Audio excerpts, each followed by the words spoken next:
Of studies Francis bacon के द्वारा लिखी गई है। बेकन अपने निबंध का प्रारंभ अध्ययन के 3 मुख्य उपयोग बताते हुए करता है। अध्ययन एकांत में आनंद देता है, अध्ययन सामाजिक समारोह में प्रतिष्ठा दिलाता है और व्यवहारिक जीवन के लिए योग्यता प्रदान करता है। मस्तिष्क के पूर्ण और प्राकृतिक विकास में अध्ययन महत्वपूर्ण भूमिका निभाता है और वास्तविक जीवन में अनुभव करने की शक्ति प्रदान करता है। अध्ययन से हानियाँ भी हैं। अध्ययन के लिए बहुत अधिक समय लगाना, दूसरे कार्य की उपेक्षा करना जीवन को निष्क्रिय बनाता है। ज्ञान का समय असमय अनावश्यक प्रदर्शन आडंबर प्रतीत होता है। पुस्तकीय ज्ञान के आधार पर सब कुछ निर्णय करना विद्वानों की स्वाभाविक प्रवृत्ति होती है। बेकन ने अध्ययन के संबंध में कुछ महत्वपूर्ण निर्देश भी दिए हैं। वह कहता है कि पुस्तक का अध्ययन पक्षपात और दुराग्रह भावना से मुक्त होकर करना चाहिए। हमें पुस्तक की आलोचना भी नहीं करनी चाहिए और न पुस्तक के प्रत्येक कथन को गलत ठहराना चाहिए। हमें अध्ययन से सिर्फ वही ग्रहण करना चाहिए जिससे हम संतुष्ट हों और जिसे सत्य स्वीकारें।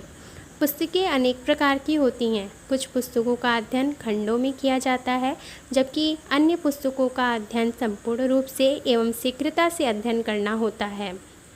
कुछ एक पुस्तकें बहुत अच्छी होती हैं जिनका विस्तृत अध्ययन सावधानी से किया जाना चाहिए।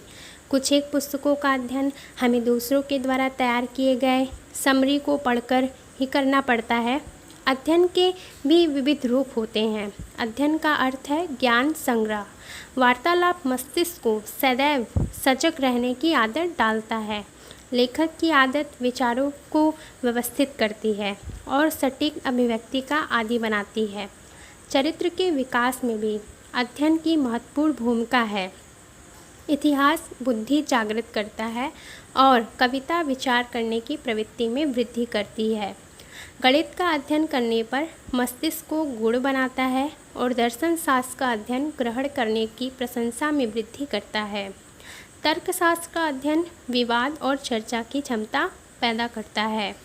जिस प्रकार शारीरिक व्यायाम शारीरिक दोषों और बीमारियों को दूर करता है, उसी प्रकार अध्ययन मानसिक अस्वस्थता का उपचार करता है। जिस प्रकार गेंद खेलना गुर्दों के लिए उत्तम है, शूटिंग फेफड़ों के लिए, घूमना आमाशय के लिए और घुड़सवारी मस्तिष्क के लिए उत्तम है, उसी प्रकार गणित बुद्धि विकास में सहायता करता है। दर्शन शास्त्र भ्रमित मस्तिष्क को व्यवस्थित बनाता है और विधि का अध्ययन संदर्भों को एकत्रित करने व तर्कों को व्यवस्थित करने में सहायक होता है। व्यवस्थित अध्ययन के लिए मस्तिष्क की सभी बीमारियों का उपचार किया जा सकता है। यदि आप व्यवस्थित अध्ययन करते हैं तो व्यवस्थित अध्ययन के द्वारा मस्तिष्क की सभी बीमारियों को आप दूर कर सकते हैं और बीमारियों का उपचार कर सकते हैं।